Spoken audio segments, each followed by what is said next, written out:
مومنو، جب تک تم ان چیزوں میں سے جو تمہیں عزیز ہیں اللہ کی راہ میں خرچ نہ کرو گے کبھی نیکی حاصل نہ کر سکو گے، اور جو چیز تم خرچ کرو گے اللہ اس کو جانتا ہے۔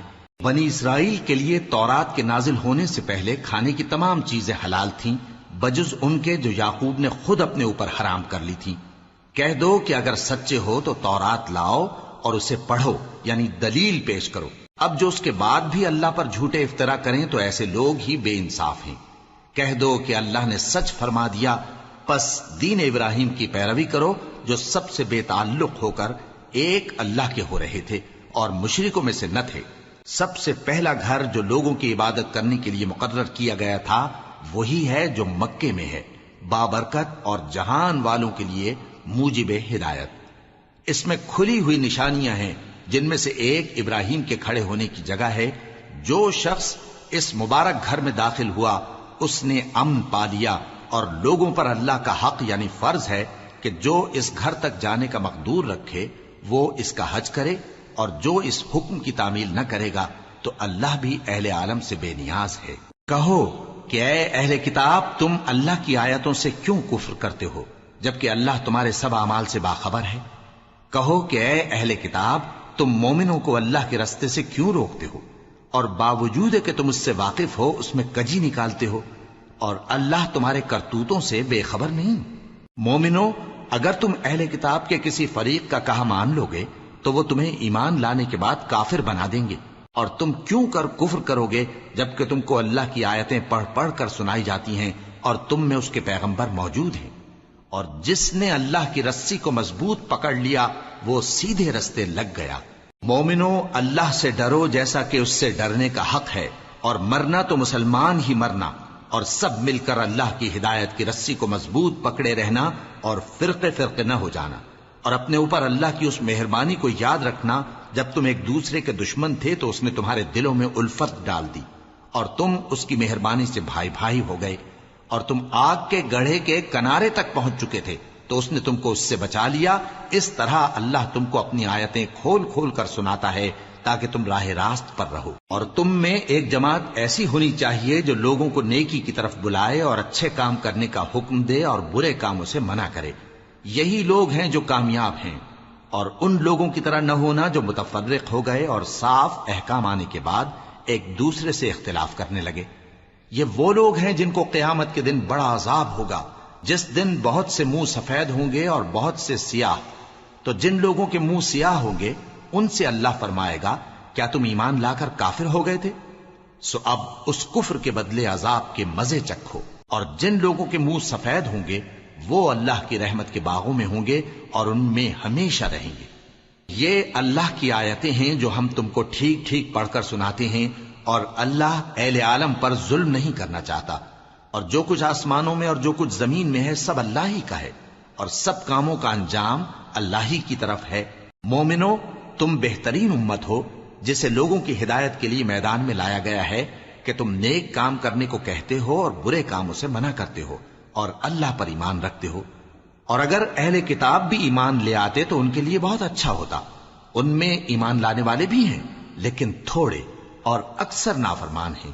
یہ تمہیں خفیف سی تکلیف کے سوا کچھ نقصان نہیں پہنچا سکیں گے، اور اگر تم سے لڑیں گے تو پیٹ پھیر کر بھاگ جائیں گے، پھر ان کو مدد بھی کہیں سے نہیں ملے گی۔ یہ جہاں نظر آئیں گے تم دیکھو گے کہ ذلت ان سے چمٹ رہی ہے، بجز اس کے کہ یہ اللہ کی پناہ میں یا مسلمان لوگوں کی پناہ میں آ جائیں۔ اور یہ لوگ اللہ کے غضب میں گرفتار ہیں اور ناداری ان سے لپٹ رہی ہے۔ یہ اس لیے کہ اللہ کی آیتوں سے انکار کرتے تھے اور اس کے پیغمبروں کو ناحق قتل کر دیتے تھے۔ یہ اس لیے کہ یہ نافرمانی کیے جاتے اور حد سے بڑھے جاتے تھے۔ یہ بھی سب ایک جیسے نہیں ہیں۔ ان اہل کتاب میں کچھ اچھے لوگ بھی ہیں جو رات کے اوقات میں اللہ کی آیتیں پڑھتے اور اس کے آگے سجدے کرتے ہیں۔ وہ اللہ پر اور روز آخر پر ایمان رکھتے اور اچھے کام کرنے کو کہتے اور بری باتوں سے منع کرتے اور نیکیوں پر لپکتے ہیں، اور یہی لوگ نیکوکار ہیں۔ اور یہ جس طرح کی نیکی کریں گے اس کی ناقدری نہیں کی جائے گی، اور اللہ پرہیزگاروں کو خوب جانتا ہے۔ جو لوگ کافر ہیں ان کے مال اور اولاد اللہ کے مقابلے میں ان کے ہرگز کام نہ آئیں گے، اور یہ لوگ اہل دوزخ ہیں کہ ہمیشہ اسی میں رہیں گے۔ یہ لوگ جو مال دنیا کی زندگی میں خرچ کرتے ہیں اس کی مثال آندھی کسی ہے جس میں سخت سردی ہو اور وہ ایسے لوگوں کی کھیتی پر جو اپنے آپ پر ظلم کرتے تھے چلے اور اسے تباہ کر دے۔ اور اللہ نے ان پر کچھ ظلم نہیں کیا بلکہ یہ خود اپنے اوپر ظلم کر رہے ہیں۔ مومنوں، کسی غیر مذہب کے آدمی کو اپنا رازدار نہ بنانا۔ یہ لوگ تمہاری خرابی میں کسی طرح کی کوتاہی نہیں کرتے اور چاہتے ہیں کہ جس طرح ہو تمہیں تکلیف پہنچے۔ ان کی زبانوں سے تو دشمنی ظاہر ہو ہی چکی ہے اور جو کینے ان کے سینوں میں مخفی ہیں وہ کہیں زیادہ ہیں۔ اگر تم عقل رکھتے ہو تو ہم نے تم کو اپنی آیتیں کھول کھول کر سنا دی ہیں۔ دیکھو، تم ایسے صاف دل لوگ ہو کہ ان لوگوں سے دوستی رکھتے ہو حالانکہ یہ تم سے دوستی نہیں رکھتے، اور تم سب کتابوں پر ایمان رکھتے ہو اور یہ تمہاری کتاب کو نہیں مانتے، اور جب تم سے ملتے ہیں تو کہتے ہیں ہم ایمان لے آئے ہیں، اور جب تنہا ہوتے ہیں تو تم پر غصے کے سبب انگلیاں کاٹ کاٹ کھاتی ہیں۔ ان سے کہہ دو کہ اپنے غصے میں مر جاؤ، اللہ تمہارے دلوں کی باتوں سے خوب واقف ہے۔ اگر تمہیں آسودگی حاصل ہو تو ان کو بری لگتی ہے، اور اگر تمہیں رنج پہنچے تو خوش ہوتی ہیں، اور اگر تم تکلیفوں کی برداشت اور نافرمانی سے کنارہ کشی کرتے رہو گے تو ان کا فریب تمہیں کچھ بھی نقصان نہ پہنچا سکے گا۔ یہ جو کچھ کرتے ہیں اللہ اس کا احاطہ کیے ہوئے ہے۔ اور اس وقت کو یاد کرو جب تم صبح کو اپنے گھر سے روانہ ہو کر ایمان والوں کو لڑائی کے لیے مورچوں پر موقع بموقع متعین کرنے لگے، اور اللہ سب کچھ سنتا ہے، جانتا ہے۔ اس وقت تم میں سے دو جماعتوں نے جی چھوڑ دینا چاہا، مگر اللہ ان کا مددگار تھا، اور مومنوں کو تو اللہ ہی پر بھروسہ کرنا چاہیے۔ اور اللہ نے جنگ بدر میں بھی تمہاری مدد کی تھی جبکہ اس وقت بھی تم بے سر و سامان تھے، بس اللہ کی نافرمانی سے بچو تاکہ شکر گزار بن جاؤ۔ جب تم مومنوں سے یہ کہہ کر ان کے دل بڑھا رہے تھے کہ کیا تم کو یہ کافی نہیں کہ تمہارا پروردگار 3000 فرشتے نازل کر کے تمہیں مدد دے؟ ہاں، کیوں نہیں؟ اگر تم دل کو مضبوط رکھو اور نافرمانی سے بچتے رہو اور کافر تم پر جوش کے ساتھ دفتن حملہ کر دیں تو تمہارا پروردگار 5000 فرشتے جن پر نشان ہوں گے تمہاری مدد کو بھیجے گا، اور اس مدد کو تو اللہ نے تمہارے لیے ذریعہ بشارت بنایا، یعنی اس لیے کہ تمہارے دلوں کو اس سے اطمینان حاصل ہو، ورنہ مدد تو اللہ ہی کی طرف سے ہوتی ہے جو غالب ہے، حکمت والا ہے۔ یہ اللہ نے اس لیے کیا کہ کافروں کی ایک جماعت کو ہلاک کر دے یا انہیں ذلیل و مغلوب کر دے کہ ناکام واپس جائیں۔ اے پیغمبر، اس کام میں تمہارا کچھ اختیار نہیں۔ اب دو صورتیں ہیں، یا اللہ ان کے حال پر مہربانی کرے یا انہیں عذاب دے کہ یہ ظالم لوگ ہیں، اور جو کچھ آسمانوں میں ہے اور جو کچھ زمین میں ہے سب اللہ ہی کا ہے، وہ جسے چاہے بخش دے اور جسے چاہے عذاب کرے، اور اللہ بخشنے والا مہربان ہے۔ اے ایمان والو، دگنا چوگنا سود نہ کھاؤ اور اللہ سے ڈرو تاکہ کامیاب ہو جاؤ، اور دوزخ کی آگ سے بچو جو کافروں کے لیے تیار کی گئی ہے، اور اللہ اور اس کے رسول کی اطاعت کرو تاکہ تم پر رحمت کی جائے، اور اپنے پروردگار کی بخشش اور اس بہشت کی طرف لپکو جس کا عرض آسمان اور زمین کے برابر ہے، اور جو پرہیزگاروں کے لیے تیار کی گئی ہے، جو آسودگی اور تنگی میں اپنا مال اللہ کی راہ میں خرچ کرتے ہیں اور غصے کو روکتے اور لوگوں کے قصور معاف کرتے ہیں، اور اللہ نیکوکاروں کو دوست رکھتا ہے۔ اور وہ کہ جب کوئی کھلا گناہ یا اپنے حق میں کوئی اور برائی کر بیٹھتے ہیں تو اللہ کو یاد کرتے اور اپنے گناہوں کی بخشش مانگتے ہیں، اور اللہ کے سوا گناہ بخش بھی کون سکتا ہے، اور جان بوجھ کر اپنے افعال پر اڑے نہیں رہتے۔ ایسے ہی لوگوں کا صلہ ان کے پروردگار کی طرف سے بخشش اور باغ ہیں جن کے نیچے نہریں بہ رہی ہیں، اور وہ ان میں ہمیشہ بستے رہیں گے، اور اچھے کام کرنے والوں کا بدلہ بہت اچھا ہے۔ تم لوگوں سے پہلے بھی بہت سے واقعات گزر چکے ہیں، تو تم زمین میں سیر کر کے دیکھ لو کہ جھٹلانے والوں کا کیسا انجام ہوا۔ یہ قرآن لوگوں کے لیے صاف پیغام اور اہل تقوی کے لیے ہدایت اور نصیحت ہے، اور بددل نہ ہونا اور نہ غم کرنا۔ اگر تم سچے مومن ہو تو تم ہی غالب رہو گے۔ اگر تمہیں زخم شکست لگا ہے تو ان لوگوں کو بھی ایسا زخم لگ چکا ہے، اور یہ ایام زمانہ ہے کہ ہم ان کو لوگوں میں بدلتے رہتے ہیں، اور اس سے یہ بھی مقصود تھا کہ اللہ ایمان والوں کو جدا کر دے اور تم میں سے بعض کو شہید بنائے، اور اللہ بے انصافوں کو پسند نہیں کرتا۔ اور یہ بھی مقصود تھا کہ اللہ ایمان والوں کو پاک صاف بنا دے اور کافروں کو نابود کر دے۔ کیا تم یہ سمجھتے ہو کہ بے آزمائش بہشت میں جا داخل ہوگے؟ حالانکہ ابھی اللہ نے تم میں سے جہاد کرنے والوں کو تو اچھی طرح معلوم کیا ہی نہیں۔ اور یہ بھی مقصود ہے کہ وہ ثابت قدم رہنے والوں کو معلوم کرے، اور تم موت شہادت کے آنے سے پہلے اس کی تمنا کیا کرتے تھے، سو تم نے اس کو آنکھوں سے دیکھ لیا۔ اور محمد صلی اللہ علیہ وآلہ وسلم ایک پیغمبر ہی تو ہیں، ان سے پہلے بھی بہت سے پیغمبر ہو گزرے ہیں۔ بھلا اگر یہ مر جائیں یا مارے جائیں تو تم الٹے پاؤں پھر جاؤ گے؟ اور جو الٹے پاؤں پھر جائے گا تو اللہ کا کچھ نقصان نہیں کر سکے گا، اور اللہ شکر گزاروں کو بڑا ثواب دے گا۔ اور کسی شخص میں طاقت نہیں کہ اللہ کے حکم کے بغیر مر جائے، اس نے موت کا وقت مقرر کر کے لکھ رکھا ہے، اور جو شخص دنیا میں اپنے اعمال کا بدلہ چاہے اس کو ہم یہیں بدلہ دے دیں گے، اور جو آخرت میں طالب ثواب ہو اس کو وہاں اجر عطا کریں گے، اور ہم شکر گزاروں کو عنقریب بہت اچھا صلہ دیں گے۔ اور بہت سے نبی ہوئے ہیں جن کے ساتھ ہو کر اکثر اہل اللہ دشمنوں سے لڑے ہیں، تو جو مصیبتیں ان پر اللہ کی راہ میں واقع ہوئیں ان کے سبب انہوں نے نہ تو ہمت ہاری اور نہ بزدلی کی، نہ کافروں سے دبے۔ اور اللہ استقلال رکھنے والوں کو دوست رکھتا ہے، اور اس حالت میں ان کے منہ سے کوئی بات نکلتی تو یہی کہ اے پروردگار، ہمارے گناہ اور زیادتیاں جو ہم اپنے کاموں میں کرتے رہے ہیں معاف فرما، اور ہم کو ثابت قدم رکھ اور کافروں پر فتح عنایت کر۔ تو اللہ نے ان کو دنیا میں بھی بدلہ دیا اور آخرت میں بھی بہت اچھا بدلہ دے گا، اور اللہ نیکوکاروں کو دوست رکھتا ہے۔ مومنوں، اگر تم کافروں کا کہا مان لوگے تو وہ تم کو الٹے پاؤں پھیر کر مرتد کر دیں گے، پھر تم بڑے خسارے میں پڑ جاؤ گے۔ یہ تمہارے مددگار نہیں ہیں بلکہ اللہ تمہارا مددگار ہے، اور وہ سب سے بہتر مددگار ہے۔ ہم عنقریب کافروں کے دلوں میں رعب بٹھا دیں گے، کیونکہ یہ اللہ کے ساتھ شرک کرتے ہیں جس کی اس نے کوئی بھی دلیل نازل نہیں کی، اور ان کا ٹھکانہ دوزخ ہے، وہ ظالموں کا بہت برا ٹھکانہ ہے۔ اور اللہ نے تم سے اپنا وعدہ سچا کر دیا، یعنی اس وقت جب کہ تم کافروں کو اس کے حکم سے قتل کر رہے تھے، یہاں تک کہ جو تم چاہتے تھے اللہ نے تم کو دکھا دیا۔ اس کے بعد تم نے ہمت ہار دی اور پیغمبر کے حکم کی تعمیل میں جھگڑا کرنے لگے، اور تم نے اس کی نافرمانی کی۔ بعض تو تم میں سے دنیا کے طلبگار تھے اور بعض آخرت کے طالب۔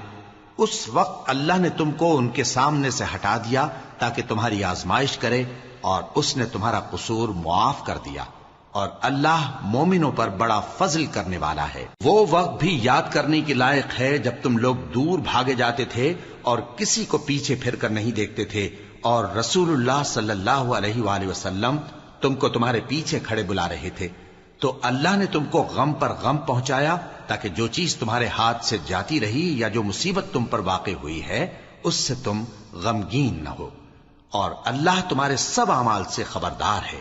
پھر اللہ نے اس پریشانی کے بعد تم پر تسلی نازل فرمائی، یعنی نیند، کہ تم میں سے ایک جماعت پر طاری ہو گئی، اور کچھ لوگ جن کو جان کے لالے پڑ رہے تھے اللہ کے بارے میں ناحق ایام کفر کے سے گمان کرتے تھے، اور کہتے تھے بھلا ہمارے اختیار کی کچھ بات ہے؟ تم کہہ دو کہ بے شک سب باتیں اللہ ہی کے اختیار میں ہیں۔ یہ لوگ بہت سی باتیں دلوں میں مخفی رکھتے ہیں جو تم پر ظاہر نہیں کرتے تھے۔ کہتے تھے کہ ہمارے بس کی بات ہوتی تو ہم یہاں قتل ہی نہ کیے جاتے۔ کہہ دو کہ اگر تم اپنے گھروں میں بھی ہوتے تو جن کی تقدیر میں مارا جانا لکھا تھا وہ اپنی اپنی قتل گاہوں کی طرف ضرور نکل آتے۔ اس سے غرض یہ تھی کہ اللہ تمہارے سینوں کی باتوں کو آزمائے اور جو کچھ تمہارے دلوں میں ہے اس کو صاف کر دے، اور اللہ دلوں کی باتوں سے خوب واقف ہے۔ جو لوگ تم میں سے احد کے دن جبکہ مومنوں اور کافروں کی دو جماعتیں ایک دوسرے سے گتھ گئیں جنگ سے بھاگ گئے تو ان کے بعض افعال کے سبب شیطان نے ان کو پھسلا دیا تھا، اور یقیناً اللہ نے ان کا قصور معاف کر دیا۔ بے شک اللہ بخشنے والا ہے، بردبار ہے۔ مومنوں، ان لوگوں جیسے نہ ہونا جو کفر کرتے ہیں، اور ان کے مسلمان بھائی جب اللہ کی راہ میں سفر کریں اور مر جائیں یا جہاد کو نکلیں اور مارے جائیں تو ان کی نسبت کہتے ہیں کہ اگر وہ ہمارے پاس رہتے تو نہ مرتے اور نہ مارے جاتے، یہ اس لیے کہ اللہ ان لوگوں کے دلوں میں افسوس پیدا کر دے، اور زندگی اور موت تو اللہ ہی دیتا ہے، اور اللہ تمہارے سب کاموں کو دیکھ رہا ہے۔ اور اگر تم اللہ کے راستے میں مارے جاؤ یا مر جاؤ تو جو مال و متاع لوگ جمع کرتے ہیں اس سے اللہ کی بخشش اور رحمت کہیں بہتر ہے، اور اگر تم مر جاؤ یا مارے جاؤ تو اللہ کے حضور میں ضرور اکٹھے کیے جاؤ گے۔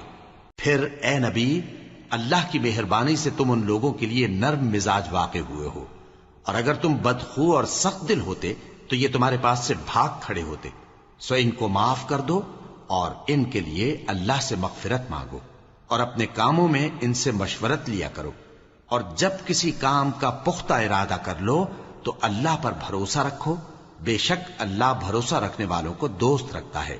اگر اللہ تمہارا مددگار ہے تو تم پر کوئی غالب نہیں آ سکتا، اور اگر وہ تمہیں چھوڑ دے تو پھر کون ہے اس کے بعد تمہاری مدد کرے۔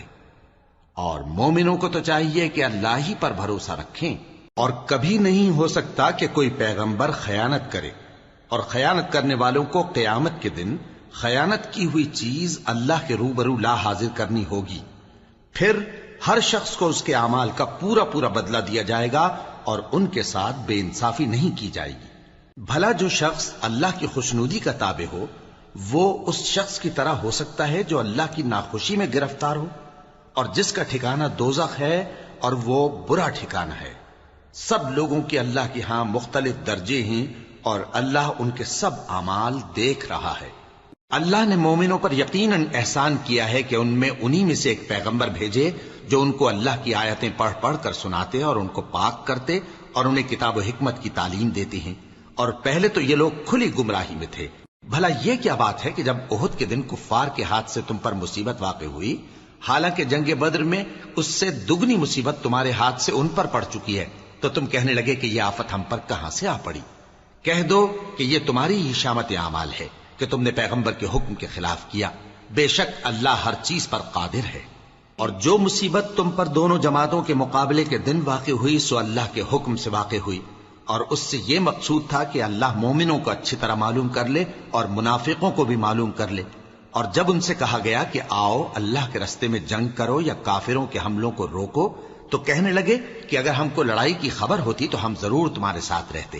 یہ اس دن ایمان کی نسبت کفر سے زیادہ قریب تھے، منہ سے وہ باتیں کہتے ہیں جو ان کے دل میں نہیں ہیں، اور جو کچھ یہ چھپاتے ہیں اللہ اس سے خوب واقف ہے۔ یہ خود تو جنگ سے بچ کر بیٹھ ہی رہے تھے، مگر جنہوں نے اللہ کی راہ میں جانیں قربان کر دیں اپنے ان بھائیوں کے بارے میں بھی کہتے ہیں کہ اگر ہمارا کہا مانتے تو قتل نہ ہوتے۔ کہہ دو کہ اگر سچے ہو تو اپنے اوپر سے موت کو ٹال دینا۔ جو لوگ اللہ کی راہ میں مارے گئے ان کو مرے ہوئے نہ سمجھنا، وہ مرے ہوئے نہیں ہیں بلکہ اللہ کے نزدیک زندہ ہیں اور ان کو رزق مل رہا ہے۔ جو کچھ اللہ نے ان کو اپنے فضل سے بخش رکھا ہے اس میں خوش ہیں، اور جو لوگ ان کے پیچھے رہ گئے اور شہید ہو کر ان میں شامل نہیں ہو سکے ان کی نسبت خوشیاں منا رہے ہیں کہ قیامت کے دن ان کو بھی نہ کچھ خوف ہوگا اور نہ وہ غمناک ہوں گے، اور اللہ کے انعامات اور فضل سے خوش ہو رہے ہیں، اور اس سے کہ اللہ مومنوں کا اجر ضائع نہیں کرتا جنہوں نے باوجود زخم کھانے کے اللہ اور رسول کے حکم کو قبول کیا۔ جو لوگ ان میں نیکوکار اور پرہیزگار ہیں ان کے لیے بڑا ثواب ہے۔ جب ان سے لوگوں نے آ کر بیان کیا کہ کفار نے تمہارے مقابلے کے لیے لشکر کثیر جمع کیا ہے تو ان سے ڈرو، تو ان کا ایمان اور زیادہ ہو گیا، اور کہنے لگے ہم کو اللہ کافی ہے اور وہ بہت اچھا کارساز ہے۔ پھر وہ اللہ کی نعمتوں اور اس کے فضل کے ساتھ خوش و خرم واپس آئے، ان کو کسی طرح کا ضرر نہ پہنچا، اور وہ اللہ کی خوشنودی کے تابع رہے، اور اللہ بڑے فضل کا مالک ہے۔ یہ خوف دلانے والا تو شیطان ہے جو اپنے دوستوں سے ڈراتا ہے، تو اگر تم مومن ہو تو ان سے مت ڈرنا اور مجھ ہی سے ڈرتے رہنا، اور جو لوگ کفر میں جلدی کرتے ہیں ان کی وجہ سے غمگین نہ ہونا، یہ اللہ کا کچھ نقصان نہیں کر سکتے۔ اللہ چاہتا ہے کہ آخرت میں ان کو کچھ حصہ نہ دے، اور ان کے لیے بڑا عذاب تیار ہے۔ جن لوگوں نے ایمان کے بدلے کفر خریدا وہ اللہ کا کچھ نہیں بگاڑ سکتے، اور ان کو دکھ دینے والا عذاب ہوگا۔ اور کافر لوگ یہ نہ خیال کریں کہ ہم جو ان کو مہلت دیے جاتے ہیں تو یہ ان کے حق میں اچھا ہے، نہیں، بلکہ ہم ان کو اس لیے مہلت دیتے ہیں کہ اور گناہ کر لیں، آخر کار ان کو ذلیل کرنے والا عذاب ہوگا۔ لوگو، جب تک اللہ ناپاک کو پاک سے الگ نہ کر دے گا، مومنوں کو اس حال میں جس میں تم ہو ہرگز نہیں رہنے دے گا، اور اللہ تم کو غیب کی باتوں سے بھی مطلع نہیں کرے گا۔ البتہ اللہ اپنے پیغمبروں میں سے جسے چاہتا ہے منتخب کر لیتا ہے۔ سو تم اللہ پر اور اس کے رسولوں پر ایمان رکھو، اور اگر ایمان پر قائم رہو گے اور پرہیزگاری کرو گے تو تم کو اجر عظیم ملے گا۔ جو لوگ مال میں جو اللہ نے اپنے فضل سے ان کو عطا فرمایا ہے بخل کرتے ہیں، وہ اس بخل کو اپنے حق میں اچھا نہ سمجھیں، وہ اچھا نہیں بلکہ ان کے لیے برا ہے۔ وہ جس مال میں بخل کرتے ہیں قیامت کے دن اس کا طوق بنا کر ان کی گردنوں میں ڈالا جائے گا، اور آسمانوں اور زمین کا وارث اللہ ہی ہے، اور جو عمل تم کرتے ہو اللہ کو معلوم ہے۔ اللہ نے ان لوگوں کا قول سن لیا ہے جو کہتے ہیں کہ اللہ فقیر ہے اور ہم مالدار ہیں۔ یہ جو کچھ کہتے ہیں ہم اس کو لکھ لیں گے، اور پیغمبروں کو جو یہ ناحق قتل کرتے رہے ہیں اس کو بھی قلم بند کر رکھیں گے، اور قیامت کے روز کہیں گے کہ سخت جلن والی آگ کے عذاب کے مزے چکتے رہو۔ یہ ان کاموں کی سزا ہے جو تمہارے ہاتھ آگے بھیجتے رہے ہیں، اور اللہ تو بندوں پر مطلق ظلم نہیں کرتا۔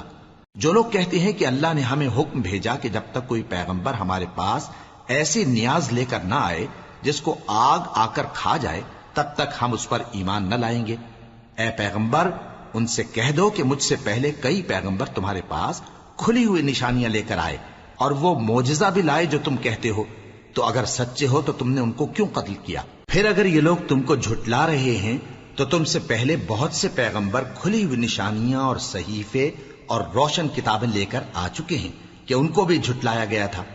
ہر شخص کو موت کا مزہ چکھنا ہے، اور تم کو قیامت کے دن تمہارے اعمال کا پورا پورا بدلہ دیا جائے گا۔ تو جو شخص دوزخ سے دور رکھا گیا اور بہشت میں داخل کیا گیا وہ مراد کو پہنچ گیا، اور دنیا کی زندگی تو دھوکے کا سامان ہے۔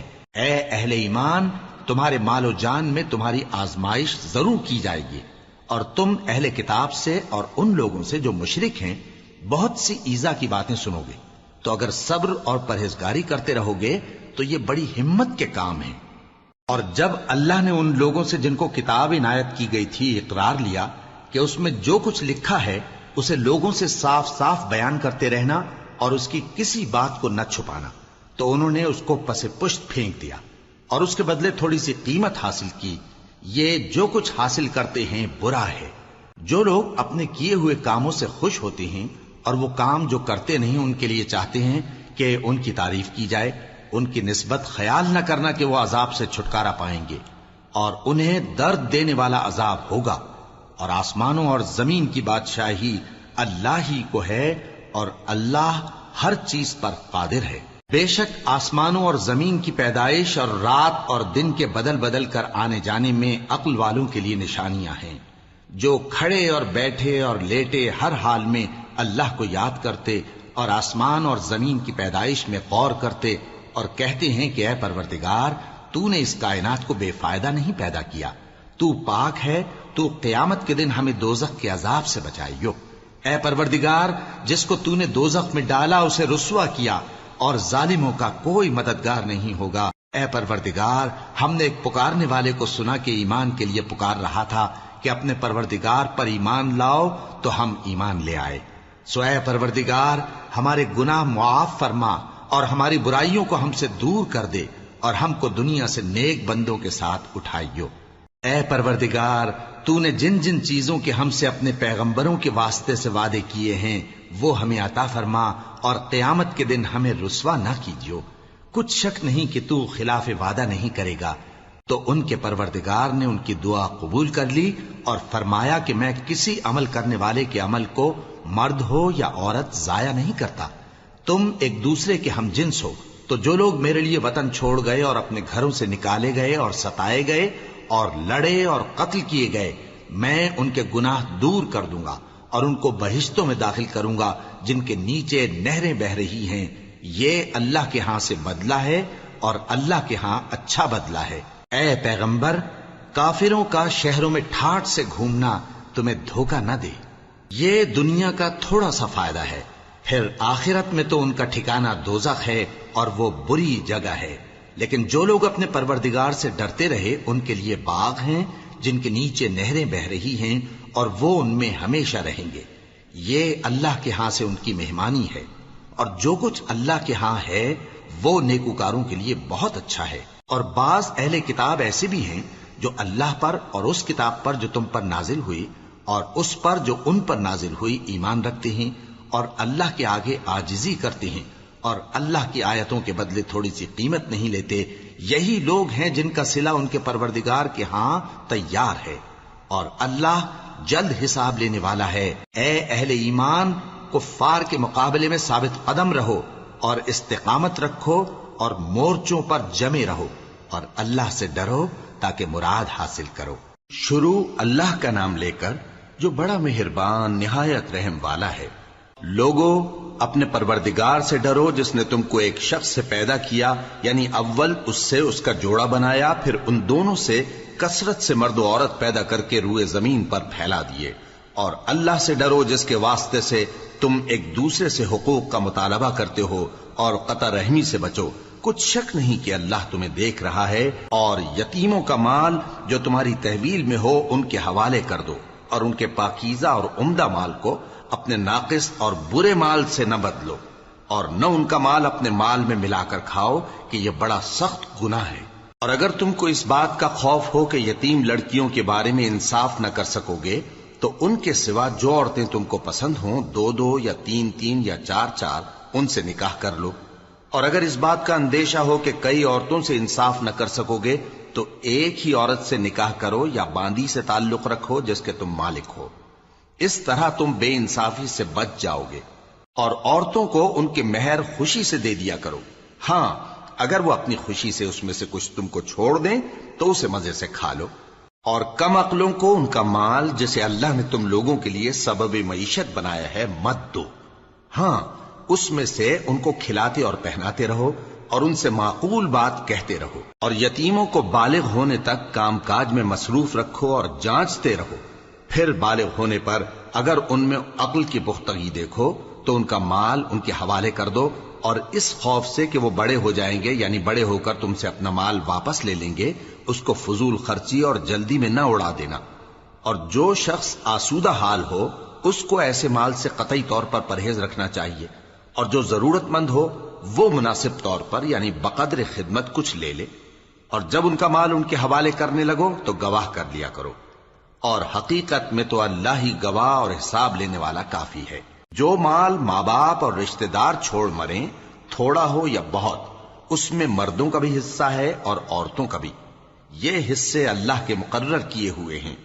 اور جب میراث کی تقسیم کے وقت غیر وارث رشتہ دار اور یتیم اور نادار لوگ آ جائیں تو ان کو بھی اس میں سے کچھ دے دو اور ان سے معقول بات کہو. اور ایسے لوگوں کو ڈرنا چاہیے جو ایسی حالت میں ہوں کہ اپنے بعد ننھے بچے چھوڑ جائیں اور ان کو ان کی نسبت خوف ہو کہ ہمارے مرنے کے بعد ان بیچاروں کا کیا ہوگا. پس چاہیے کہ یہ لوگ اللہ سے ڈریں اور درست بات کہیں. جو لوگ یتیموں کا مال ناجائز طور پر کھاتے ہیں وہ اپنے پیٹ میں آگ بھرتے ہیں اور ضرور دوزخ میں ڈالے جائیں گے. اللہ تمہاری اولاد کے بارے میں تم کو ارشاد فرماتا ہے کہ ایک لڑکے کا حصہ 2 لڑکیوں کے حصے کے برابر ہے. اور اگر اولاد میت صرف لڑکیاں ہی ہوں یعنی 2 یا 2 سے زیادہ تو کل ترکے میں ان کا 2/3 ہے. اور اگر صرف ایک لڑکی ہو تو اس کا نصف ہے. اور میت کے ماں باپ کا یعنی دونوں میں سے ہر ایک کا ترکے میں 6واں حصہ ہے بشرطے کہ میت کی اولاد ہو. اور اگر اولاد نہ ہو اور صرف ماں باپ ہی اس کے وارث ہوں تو 1/3 ماں کا حصہ ہے. اور اگر میت کے بھائی بھی ہوں تو ماں کا 6واں حصہ ہوگا. اور یہ تقسیم ترکہ میت کی وصیت کی تعمیل کے بعد جو اس نے کی ہو یا قرض کے ادا ہونے کے بعد جو اس کے ذمے ہو عمل میں آئے گی. تم کو معلوم نہیں کہ تمہارے باپ دادوں اور بیٹوں اور پوتوں میں سے فائدے کے لحاظ سے کون تم سے زیادہ قریب ہے. یہ حصے اللہ کے مقرر کیے ہوئے ہیں اور اللہ سب کچھ جاننے والا ہے، حکمت والا ہے. اور جو مال تمہاری بیویاں چھوڑ مریں اگر ان کی اولاد نہ ہو تو اس میں سے نصف تمہارا ہے. پھر اگر ان کی اولاد ہو تو ترکے میں تمہارا حصہ 1/4 ہے. لیکن یہ تقسیم وصیت کی تعمیل کے بعد جو انہوں نے کی ہو یا قرض کے ادا ہونے کے بعد جو ان کے ذمے ہو کی جائے گی. اور جو مال تم مرد چھوڑ مرو، اگر تمہارے اولاد نہ ہو تو تمہاری بیویوں کا اس میں چوتھا حصہ ہے، پھر اگر تمہاری اولاد ہو تو ان کا 8واں حصہ ہے۔ یہ حصے تمہاری وصیت کی تعمیل کے بعد جو تم نے کی ہو اور ادائے قرض کے بعد تقسیم کیے جائیں گے۔ اور اگر ایسے مرد یا عورت کی میراث ہو جس کے نہ باپ ہو نہ بیٹا مگر اس کے بھائی یا بہن ہو، تو ان میں سے ہر ایک کا 6واں حصہ ہے، اور اگر ایک سے زیادہ ہوں تو سب 1/3 میں شریک ہوں گے۔ یہ حصے بھی بعد ادائے وصیت و قرض بشرطے کہ ان سے میت نے کسی کا نقصان نہ کیا ہو تقسیم کیے جائیں گے۔ یہ اللہ کا فرمان ہے اور اللہ نہایت علم والا ہے، بردبار ہے۔ یہ تمام احکام اللہ کی حدیں ہیں، اور جو شخص اللہ اور اس کے پیغمبر کی فرما برداری کرے گا اللہ اس کو بہشتوں میں داخل کرے گا جن میں نہریں بہ رہی ہیں، وہ ان میں ہمیشہ رہیں گے، اور یہ بڑی کامیابی ہے۔ اور جو اللہ اور اس کے رسول کی نافرمانی کرے گا اور اس کی حدوں سے نکل جائے گا، اس کو اللہ دوزخ میں ڈالے گا جہاں وہ ہمیشہ رہے گا، اور اس کو ذلت کا عذاب ہوگا۔ مسلمانوں، تمہاری عورتوں میں جو بدکاری کا ارتکاب کر بیٹھیں ان پر اپنے لوگوں میں سے 4 شخصوں کی شہادت لو۔ اگر وہ ان کی بدکاری کی گواہی دیں تو ان عورتوں کو گھروں میں بند رکھو یہاں تک کہ موت ان کا کام تمام کر دے، یا اللہ ان کے لیے کوئی اور سبیل پیدا کرے۔ اور جو 2 مرد تم میں سے بدکاری کریں تو ان کو ایذا دو، پھر اگر وہ توبہ کر لیں اور نیکوکار ہو جائیں تو ان کا پیچھا چھوڑ دو۔ بے شک اللہ توبہ قبول کرنے والا ہے، مہربان ہے۔ اللہ انہی لوگوں کی توبہ قبول فرماتا ہے جو نادانی سے بری حرکت کر بیٹھتے ہیں پھر جلد توبہ کر لیتی ہیں، بس ایسے لوگوں پر اللہ توجہ کرتا ہے اور وہ سب کچھ جاننے والا ہے، حکمت والا ہے۔ اور ایسے لوگوں کی توبہ قبول نہیں ہوتی جو ساری عمر برے کام کرتے رہیں یہاں تک کہ جب ان میں سے کسی کی موت آ موجود ہو تو اس وقت کہنے لگے کہ اب میں توبہ کرتا ہوں۔ اور نہ ان کی توبہ قبول ہوتی ہے جو کفر کی حالت میں مریں۔ ایسے لوگوں کے لیے ہم نے دردناک عذاب تیار کر رکھا ہے۔ مومنوں، تم کو جائز نہیں کہ زبردستی عورتوں کے وارث بن جاؤ، اور دیکھنا اس نیت سے کہ جو کچھ تم نے ان کو دیا ہے اس میں سے کچھ لے لو، انہیں گھروں میں مت روک رکھنا۔ ہاں، اگر وہ کھلے طور پر بدکاری کی مرتکب ہوں تو اور بات ہے، اور ان کے ساتھ اچھی طرح سے رہو سہو۔ پھر اگر وہ تم کو ناپسند ہوں تو عجب نہیں کہ تم کسی چیز کو ناپسند کرو، اور اللہ اس میں بہت سی بھلائی پیدا کر دے۔ اور اگر تم ایک عورت کو چھوڑ کر دوسری عورت کرنی چاہو اور پہلی عورت کو ڈھیر سا مال دے چکے ہو تو اس میں سے کچھ مت لینا، بھلا تم بہتان لگا کر اور کھلا گناہ کر کے اپنا مال اس سے واپس لوگے؟ اور تم دیا ہوا مال کیوں کر واپس لے سکتے ہو جبکہ تم ایک دوسرے کے ساتھ صحبت کر چکے ہو اور وہ تم سے پختہ عہد بھی لے چکی ہیں؟ اور جن عورتوں سے تمہارے باپ دادا نے نکاح کیا ہو ان سے نکاح نہ کرنا مگر جاہلیت میں جو ہو چکا سو ہو چکا۔ یہ نہایت بے حیائی اور اللہ کی ناخوشی کی بات تھی اور بہت برا دستور تھا۔ تم پر تمہاری مائیں اور بیٹیاں اور بہنیں اور پھوپھیاں اور خالائیں اور بھتیجیاں اور بھانجیاں اور وہ مائیں جنہوں نے تم کو دودھ پلایا ہو اور رضائی بہنیں اور ساسیں حرام کر دی گئی ہیں، اور جن عورتوں سے تم خلوت کر چکے ہو ان کی لڑکیاں جنہیں تم پرورش کرتے ہو وہ بھی تم پر حرام ہیں۔ ہاں، اگر ان کے ساتھ تم نے خلوت نہ کی ہو تو ان کی لڑکیوں کے ساتھ نکاح کر لینے میں تم پر کچھ گناہ نہیں۔ اور تمہارے صلبی بیٹوں کی عورتیں بھی اور 2 بہنوں کا اکٹھا کرنا بھی حرام ہے، مگر جو ہو چکا سو ہو چکا۔ بے شک اللہ بخشنے والا ہے، بڑا مہربان ہے۔